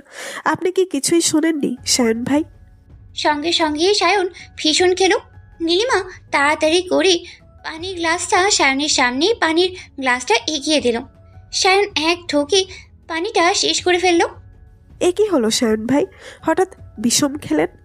হয়তো তোমাদের ভাবি আমার কথা মনে করেছে এজন্য। আর হ্যাঁ, গতকালকে রাত্রের ঘটনাটা আমি সুমনের কাছ থেকে শুনেছিলাম।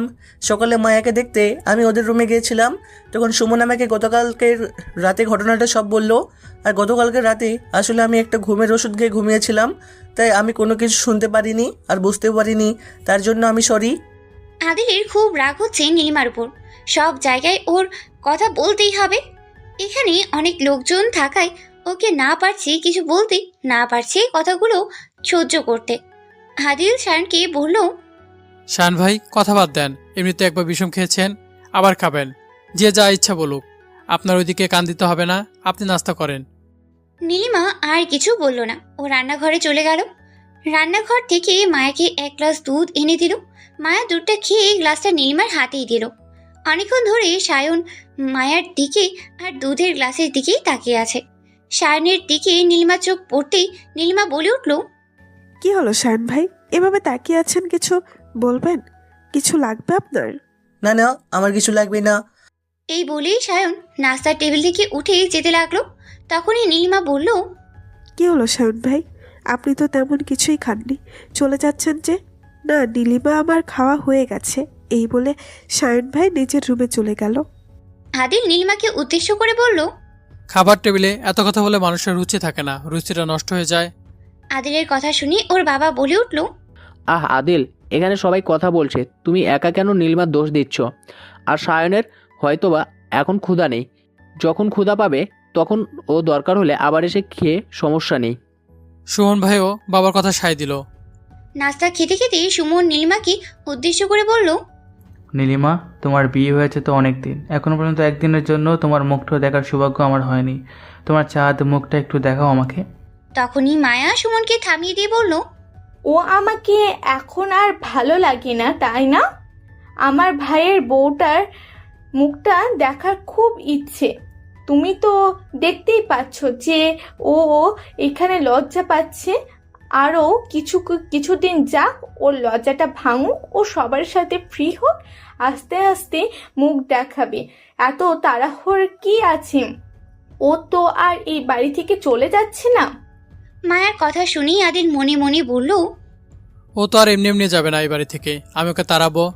মায়া নীলিমার দিকে তাকিয়ে বলল, নীলিমা, দাঁড়িয়ে আছো কেন? তুমিও আমাদের সাথে নাস্তা করতে বসো, আদিলের পাশে গিয়ে বসো। নীলিমা বসছে না দেখে আদরের বাবা নীলিমাকে বলল, নীলিমা, তুমি দাঁড়িয়ে আছো কেন? দ্রুত আদিলের পাশে বসো আর তাড়াতাড়ি করে নাস্তাটা সেরে ফেলো, ঠান্ডা হয়ে গেলে তখন আর ভালো লাগবে না খেতে। নীলিমা ভয়ে ভয়ে আমার পাশে বসলো। আমার আর ভালো লাগছে না। সবাই চাইছেটা কি? জোর করে নীলিমাকে আমার ঘরে গুছিয়ে দিতে, তা আমি হতে দিব না। যা করা দ্রুত করতে হবে। নাস্তা শেষ করে রুমে এসে ল্যাপটপে কাজ করছিল আদিল। এমন সময় নীলিমা আদিলের রুমে ঢুকলো। এসে বলল, আপনাকে আপু রুমে আমাকে ডাকছে। এই বলে চলে যেতে নিলে আদিল উঠে পিছন থেকে নীলিমার হাতটা টেনে ধরলো। তারপর নীলিমার হাতটা টান দিয়ে আদিলের কাছে নীলিমাকে আনলো। ওর শাড়িটা পেট থেকে একটু উঠিয়ে আঙ্গুল দিয়ে ওর পেটে সুড়সুড়ে দিতে লাগলো। নীলিমা আদিলের স্পর্শে কিছুটা কেঁপে উঠল। নীলিমা আদিলকে আস্তে করে বলে উঠল, প্লিজ ছাড়ুন, দরজা খোলা আছে। আদিল দরজার দিকে তাকিয়ে বলল, দরজা খোলা আছে বুঝি? সমস্যা নেই, পর্দা দেওয়া আছে, কেউ আসবে না এখন। তারপর নীলিমাকে আদিলের দিকে ঘোরালো। আদিলের দুই হাত দিয়ে ওর গাল দুটো ধরে ধরল। নীলিমা আদিলকে বলল, কি করছেন এসব? ছাড়ুন, আমার কাজ আছে, আমাকে যেতে দিন। আদিল উত্তরে বলল, সমস্যা কি? আমি তো তোমার স্বামী, আর তুমি তো আমার বউ, তাহলে আমাদের মাঝে কোনো বাধা থাকার কথা না। এই বলেই আদিল নীলিমার ঠোঁটের দিকে তাকালো। ওর ঘোমটা ঠোঁট থেকে একটু উপরে উঠে গেছে। আদিল দেখলো নীলিমার ঠোঁট দুটো কাঁপছে। নীলিমা বড় বড় করে নিঃশ্বাস ফেলছে। আদিল তার আঙ্গুল দিয়ে ওর ঠোঁটের স্পর্শ করলো। নীলিমা আবার বলল, প্লিজ আমাকে ছাড়ুন, প্লিজ আমাকে যেতে দিন। কেন ছাড়বো? কেন, সমস্যা কি? তুমি তো আমার বউ, তাই না? এই বলেই আদিলের ঠোঁট ওর ঠোঁটে ডুবিয়ে দিল। ওর ঠোঁটে কামড় দিয়ে ধরলো। নীলিমা ওর ঠোঁট ছাড়ানোর অনেক চেষ্টা করলো, কিন্তু পারলো না। আদিল বুঝতে পারছিল নীলিমা ব্যথা পাচ্ছে। কিছুক্ষণ পর নীলিমাকে ছেড়ে দিল। নীলিমা ওর ঠোঁট হাত দিয়ে চেপে ধরলো। আদিল দেখলো ওর ঠোঁটটা হালকা কেটে গেছে, হালকা রক্ত বের হচ্ছে। আদিল আবার এক পা দু পা করে নীলিমার কাছে যেতে লাগলো। নীলিমা ভয় পেয়ে পিছোতে লাগলো। পিছোতে দেওয়ালের সাথে লেগে গেল। আদিল দেওয়ালের সাথে ওর হাত দুটো চেপে ধরে বলল, কি হলো বউ, তুমি এভাবে আমার কাছ থেকে সরে যাচ্ছ কেন? তুমি তো আমার বউ, তোমাকে তো আমি একটু আদর করতে পারি। এই বলে আমার এক হাত দিয়ে নীলিমার গাল দুটো চেপে ধরে বললাম, কিরে, তুই তো আমার বউ, আমার এতটুকুতে পিছিয়ে গেলে হবে? আর তুই তো আমার বউ, তোর মুখটা না দেখে আমি ফিলিংস পাচ্ছি না, তাই তোর মুখটা আমি দেখবো আমার ফিলিংসটা আনার জন্য। এই বলেই আদিল নীলিমার ঘোমটাটা উঠাতে যাচ্ছিল। তখনই নীলিমা আদিলকে এক ধাক্কা দিয়ে সরিয়ে রুম থেকে বেরিয়ে গেল। আদিল নীলিমার এই কাহিনী দেখে আশ্চর্য হয়ে গেল। আদিল একটা কথা বুঝতেই পারছে না। আদিল বলেছিল ওকে ওর মুখ আমাকে না দেখাতে, আবার সেই আদিলই তো ওর মুখটা দেখতে চাচ্ছিল। তাহলে এভাবে কেন ওকে ধাক্কা দিয়ে চলে গেল? আসলে ওর ইচ্ছা ছিল আজকে নীলিমার মুখটা দেখার। ও কেমন রূপসী তা আদিল দেখতে চেয়েছিল। এভাবেই মুখে ঘোমটা দিয়ে থাকি সব সময় সবার সামনে। হঠাৎ আদিলের মনে পড়লো মায়া তো ওকে রুমে আমাকে ডেকেছিল। আদিল ল্যাপটপটাকে বন্ধ করে মায়ের রুমে চলে গেল। গিয়ে দেখে মায়ার রুমে সবাই বসে গল্প করছে। খুব ভালো লাগলো দেখে। অনেকদিন পরে পরিবারের সবাই আবার একসাথে হলো। মায়া আদিলকে দেখে তার কাছে ডাক দিয়ে বলল, আমার কাছে এসে বয়। আদিল মায়ার কাছে যেয়ে বসলো। সেই মুহূর্তে নীলিমাও রুমে প্রবেশ করলো। ঢুকেই বলল, সবাইকে একসাথে দেখে খুব ভালো লাগছে, তবে গতকালকে রাত্রে আমি অনেক ভয় পেয়ে গেছিলাম। কারো কোনো মেয়ে ক্ষতি হয়নি, এই শান্তি। লোকটাকে আমি ধরার অনেক চেষ্টা করেছিলাম কিন্তু ধরতে পারিনি। কিন্তু লোকটার কলারের একটা বোতাম আমার হাতে এসে পড়েছিল। বোতামটা আমি আমাদের রুমে আলমারির ড্রয়ারে রেখে দিয়েছি। এই কথা শুনেই সায়ন বলল, বোতাম দিয়ে কী হবে নীলিমা? একটা বোতাম দিয়ে কি আর কাউকে ধরে সম্ভব? কাউকে ধরা সম্ভব না তা ঠিক, কিন্তু একটা ক্লু তো পেলাম। আর ওই বোতামটার গায়ে ওই লোকটার একটু রক্ত লেগে আছে, কারণ আমি যখন ওই লোকটার কলার ধরেছিলাম তখন আমার নখের খামচে ওই লোকটার গলায় লেগেছিল। তারপর টান লেগে তার বোতামটা আমার হাতে এসেছে। আমার নখের থেকে একটু রক্ত তার বোতামে লেগেছে। এই বোতামটা পুলিশের কাছে দিয়ে দিলেই পুলিশই খুঁজে বের করবে আসলে বোতামটা কার। আমাদের কোনো কষ্ট করতে হবে না, জাস্ট একটা ক্লু আমরা রেখে দিলাম। নীলিমার এই পাকনামিগুলো আদিলের আর সহ্য হচ্ছে না। খুব রাগ হচ্ছে ওর উপর। বুঝলাম না ওর গায়ে কি গন্ডারের চামড়া? এত অবহেলা করি, এত তুচ্ছ তাচ্ছিল্য করি, এত ব্যথা দিই, তারপরও ওকে কিছুতেই দমানো যায় না। হঠাৎ নীলিমার মায়ের দিকে চোখ পড়ল। মায়ের দিকে তাকিয়ে দেখলো মায়া কিছু একটা নিয়ে খুব চিন্তা করছে। তাই নীলিমা মায়াকে বলল, আপু, আপনি কি কিছু ভাবছেন? নীলিমার কথায় মায়ের ভাবনার ছেদ ঘটল। নীলিমার কথার উত্তরে মায়া বলল, আসলে একটা কথা বলতে ভুলেই গিয়েছিলাম। গতকালকে যে আমার রুমে ঢুকেছিল তার পোশাকটা আকাশ ছিল, ছেলেটা কিন্তু কণ্ঠ ছিল মেয়েদের। মায়ের কথা শুনে সবাই অবাক হয়ে গেল। আদিল মায়ার দিকে তাকিয়ে বলল, কি বলিস? তোর কথা তো আমি কিছু বুঝতে পারছি না। ছেলেদের পোশাক আশাক, আবার মেয়েদের কণ্ঠ, তুই না বললি একটা লোক, তাহলে মেয়ে হলো কিভাবে? আমি তো নিজেও কিছু বুঝতে পারছি না, তোকে কি বলবো। মায়া আবার বলল, আচ্ছা বাদ দে, যা আবার হয়ে গেছে এই নিয়ে তোর কেউ চিন্তা করো না। এখন থেকে আমাদের সতর্ক থাকতে হবে। নীলিমা বলে উঠল, ওর একটা কথা আছে। হ্যাঁ নীলিমা, বলো কি কথা। আদিল নীলিমার দিকে তাকিয়ে ভাবছে, ছোট ব্যথা পেয়েও এত কথা বলছে, মনে হয় ওর গায়ে গন্ডারের চামড়া। গতকালকের ঘটনায় আপু মনে হয় এখনো আতঙ্কিত হয়ে আছে, ভয় পেয়ে আছে। তাই আমি আর উনি কয়েকদিন আপুর রুমেই থাকি। আদিল নীলিমার এই কথাটা শুনে বলল, নীলিমা থাকতে হবে না, আমি থাকলে হবে। হ্যাঁ নীলিমা, ও থাকবে আমার রুমে। সবাই এই কথায় সায় দিল।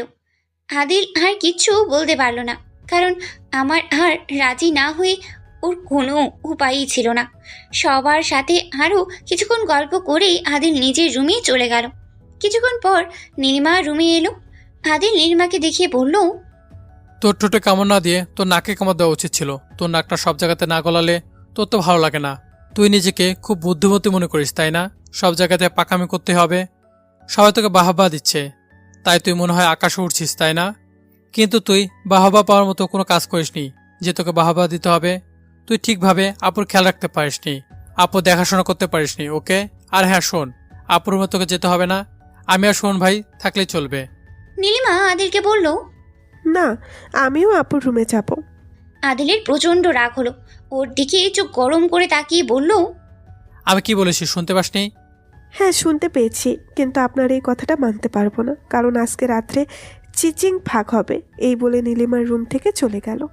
আমি নীলিমার কথা শুনে কিছু বুঝতে পারলাম না। চিচিং ফাঁক হবে মানে? দুপুরবেলা ডাইনিংয়ে সবাই একসাথেই খেতে বসেছে। সায়ন ভাই আসতে দেরি করছে দেখে আদিল বলল, আমি তাহলে শায়ন ভাইকে ডেকে নিয়ে আসি। তখন দেখলাম শায়ন ভাই আসছে। আদিল উঠে গিয়ে সায়নের কাছে গিয়ে বলল, আসেন শায়ন ভাই, আপনার জন্য বসে আছি। এই বলে আদিল সায়নের হাতটা ধরল। অমনি সায়ন ভাই হাতটা সরিয়ে নিল। আদিল অবাক হয়ে গেল। আদিল সায়নকে জিজ্ঞেস করলো, কি ব্যাপার শায়ন ভাই, কি হয়েছে? না না, কিছু হয়নি। আচ্ছা, খেতে বসুন। নীলিমা সবাইকে খাবার পরিবেশন করে দিচ্ছে। আদিলের বাবা নীলিমাকে বলল। নীলিমা, মাছের বড় মাথাটা সায়ানকে দাও। নীলিমা সায়নের পেটে মাছের মাথাটা দিতে দিতে বলল, শান ভাই নিন, আপনার জন্য বাবা আজকে নিজের হাতে বাজার করেছে, পুরোটা খেতে হবে কিন্তু।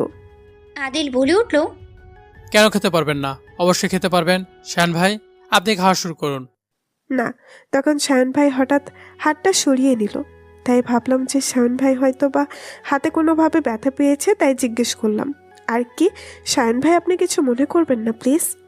আদিলের খুব রাগ হচ্ছিল নীলিমার এসব কথাবার্তায়। তাই আদিল রেগে মেগে কোনো কিছু চিন্তা না করেই বলে বসলো, আচ্ছা, আপনি এত কথা বলেন কিভাবে? একটা মানুষকে কি শান্তি মতো খেতেও দিতেও আপনার ইচ্ছে করে না? আদিলের বাবা বলে উঠল, আদিল, নীলিমা তো মজা করছে, আর সায়ানের সাথে তো ওর মজা করার সম্পর্কই। তুমি এভাবে কথা বলছো কেন নীলিমার সাথে? আদিল আর কিচ্ছু বলল না। সবাই মিলিয়ে খাওয়া শুরু করলো। বিকেলবেলা আদিল ছাদে আসলো। ছাদ থেকে নিচে তাকিয়ে বাচ্চাদের খেলা দেখছিলাম। এমন সময় মায়া আসলো। মায়া এসেই আদিলকে বলল, কি রে, কি করছিস? না আপু, কিছু করিনি, বাচ্চারা খেলছিল তাই দেখছিলাম।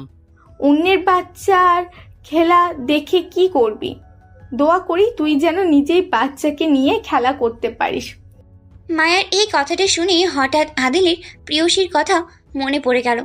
প্রিয়সী আর আদিল কত পরিকল্পনা করেছিল ওদের ভবিষ্যৎ জীবন নিয়ে, বিয়ে, সন্তান, সন্ততি, সব কিছু নিয়ে। হঠাৎ সব কিছু কেমন যেন এলোমেলো হয়ে গেল। কি থেকে কি হয়ে গেল কিছুই বুঝল না।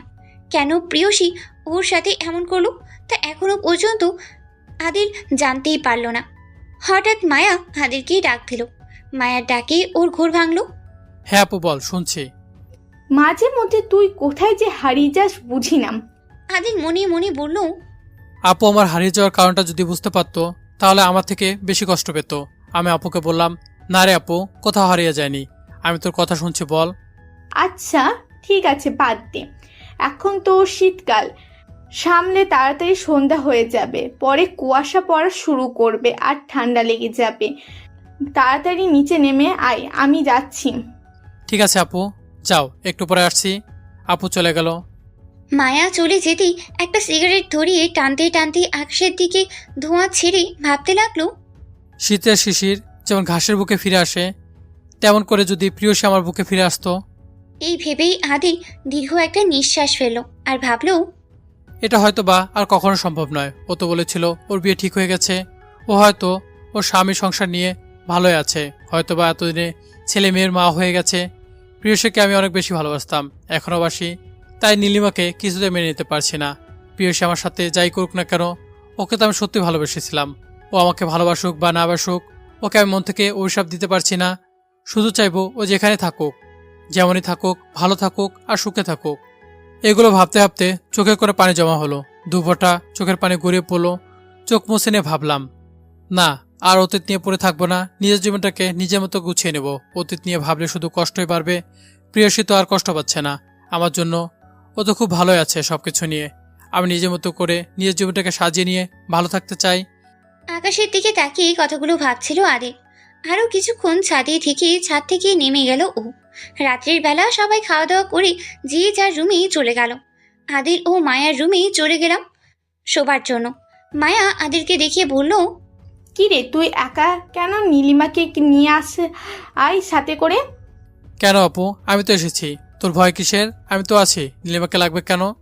শোন, এত কথা না বলে নীলিমাকে তুই আমার রুমে নিয়ে আয়। তখন নীলিমা আপুর রুমে এসে বলল, আপু আমি এসে পড়েছি, একটু কাজ ছিল তো তাই দেরি হয়ে গেল। আদিল মনে মনে ভাবলো, ওকে আমি শুধু শুধু বিশ্ববেহেয়া, নির্লজ্জ আর শাকচুনি বলি না, ও সত্যি একটা বিশ্ববেহেয়া, নির্লজ্জ আর শাকচুনি। মায়ের সাথে কিছুক্ষণ গল্প গুজব করে যে যার মতো শুয়ে পড়লাম। সুমন আর মায়া সাথে খাটেই শুয়েছে। আদিলকে বাধ্য হয়ে নীলিমার সাথে নিচে শুতে হলো। হঠাৎ মাঝ রাতে আদিলের ঘুমটা ভেঙে গেল। মোবাইলটা খুঁজছিল কয়টা বাজে দেখার জন্য।